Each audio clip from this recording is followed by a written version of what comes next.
ನಮಸ್ಕಾರ ಸ್ನೇಹಿತರೆ, ಈ ವಾರದಲ್ಲಿ 7 ದಿನಗಳ ವೈರಲ್ ಹಿಸ್ಟ್ರಿ ವಿಡಿಯೋಸ್ ಒಂದೇ ವಿಡಿಯೋದಲ್ಲಿ ವಾಚ್ ಮಾಡಿ, ಶೇರ್ ಮಾಡಿ, ಬೆಲ್ ಐಕಾನ್ ಒತ್ತಿ ಸಬ್ಸ್ಕ್ರೈಬ್ ಮಾಡೋದನ್ನ ಮರಿಬೇಡಿ. ಹಾಗಾದ್ರೆ ನೋಡೋಣವಾ? ನೋಡಿ. ಶುಭ ಮುಂಜಾನೆ. ಅಕ್ಷಯ ತೃತೀಯದಂದು ಉತ್ತಮ ಆರಂಭಕ್ಕೆ ಶುಭವಾಗಲಿ ಮತ್ತು ನಿಮಗೆಲ್ಲರಿಗೂ ಅಕ್ಷಯ ತೃತೀಯದ ಶುಭಾಶಯಗಳು. ನಮಸ್ಕಾರ, ಎಲ್ಲರಿಗೂ ಅಕ್ಷಯ ತೃತೀಯ ಮತ್ತು ಬಸವ ಜಯಂತಿಯ ಹಾರ್ದಿಕ ಶುಭಾಶಯಗಳು. ಕರ್ನಾಟಕದ ಸಾಂಸ್ಕೃತಿಕ ಪರಂಪರೆಯಲ್ಲಿ ಈ ದಿನಕ್ಕೆ ವಿಶೇಷ ಮಹತ್ವವಿದೆ. ಅಕ್ಷಯ ಎಂದರೆ ಕ್ಷಯವಿಲ್ಲದ್ದು ಅಥವಾ ಎಂದಿಗೂ ಮುಗಿಯದ ಭಾಗ್ಯ ಎಂದರ್ಥ. ಈ ದಿನ ಮಾಡುವ ದಾನ ಮತ್ತು ಶುಭ ಕಾರ್ಯಗಳು ಅಕ್ಷಯ ಫಲ ನೀಡುತ್ತವೆ ಎಂಬ ನಂಬಿಕೆ ಇದೆ. ಪುರಾಣಗಳ ಪ್ರಕಾರ ಸುಧಾಮ ಕೃಷ್ಣನಿಗೆ ಅವಲಕ್ಕಿ ನೀಡಿದ ದಿನವೂ ಇದೆ. ಕೃಷ್ಣನು ತನ್ನ ಗೆಳೆಯನಿಗೆ ಅಕ್ಷಯ ಸಂಪತ್ತನ್ನು ಕರುಣಿಸಿದ ಸುದಿನವಿದು.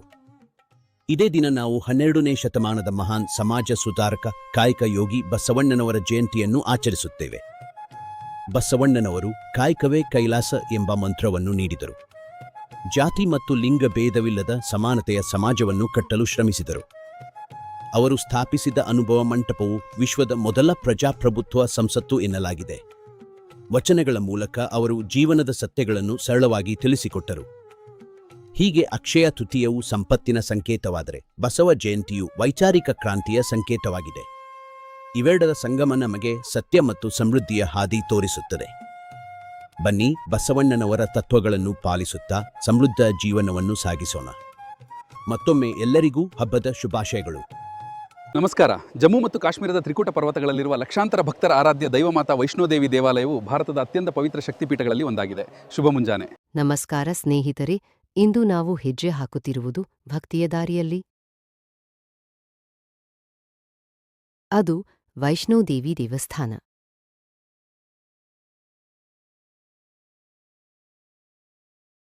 ಹಿಮಾಲಯ ಪರ್ವತಗಳ ಮಧ್ಯೆ ನೆಲೆಸಿರುವ ಈ ಪವಿತ್ರ ಸ್ಥಳ. 13 ಕಿಲೋಮೀಟರ್ ಏರಿಗೆಯ ಪ್ರಯಾಣ, ಪ್ರತಿಯೊಂದು ಹೆಜ್ಜೆಯೂ ಭಕ್ತಿ ತುಂಬಿದ ಅನುಭವ. ಗುಹೆಯೊಳಗಿನ ದರ್ಶನ, ಮಾತೆ ವೈಷ್ಣೋದೇವಿಯ ದಿವ್ಯಶಕ್ತಿ. ಅದು ಕೇವಲ ದೇವಿಯಲ್ಲ, ಅದು ಜೀವಂತ ನಂಬಿಕೆ.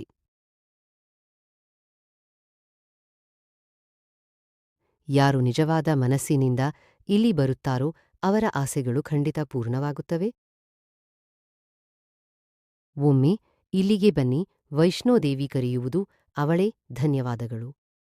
ನಮಸ್ಕಾರ ಗೆಳೆಯರೆ, ಶುಭ ದಿನ. ಇಂದಿನ ಅಮರನಾಥ ಯಾತ್ರೆಯಲ್ಲಿ ಇಲ್ಲಿ ನೋಡಿ ನಮ್ಮ ಪವಿತ್ರ ಗುಹೆ ಮತ್ತು ಹಿಮವೃತ ಪರ್ವತಗಳ ಸೌಂದರ್ಯವನ್ನ. ಬಹಳ ಸಂತೋಷವಾಗಿದೆ. ಧನ್ಯವಾದಗಳು. ನಮಸ್ಕಾರ ಸ್ನೇಹಿತರೆ, ಅಮರನಾಥ ಯಾತ್ರೆ ಭಾರತದ ಅತ್ಯಂತ ಪವಿತ್ರ ಹಿಮಾಲಯದ ಗರ್ಭದಲ್ಲಿ 3088 ಮೀಟರ್ ಎತ್ತರದಲ್ಲಿ ಇರು. ಪ್ರತಿವರ್ಷ ಸ್ವಯಂಭುವಾಗಿ ನಿರ್ಮಾಣವಾಗುವ ಹಿಮಲಿಂಗ ಭಗವಾನ್ ಶಿವನ. ಭಕ್ತರು ಹಿಮದಲ್ಲಿ ನಡೆದು ಹೋಗುತ್ತಿರುವರು. ಇದು ಕೇವಲ ಯಾತ್ರೆಯಲ್ಲ, ಇದು ಭಕ್ತಿಯ ಪರೀಕ್ಷೆ. ಕಡಿದಾದ ಹಾದಿಗಳು, ತೀವ್ರ ಚಳಿ, ಉಸಿರಾಟ ಕಷ್ಟ.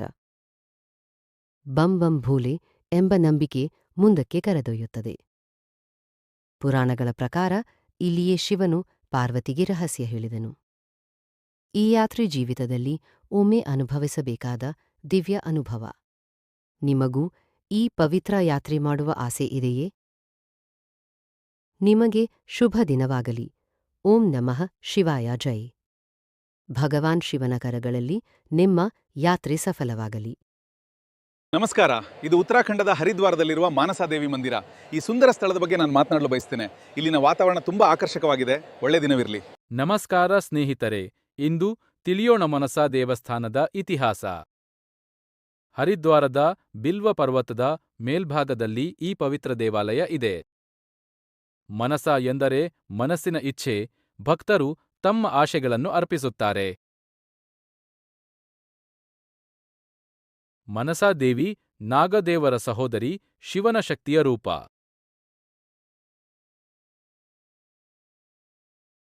ಇಂದು ರೋಪ್ವೇ ವ್ಯವಸ್ಥೆಯೊಂದಿಗೆ ಯಾತ್ರೆ ಸುಲಭವಾಗಿದೆ.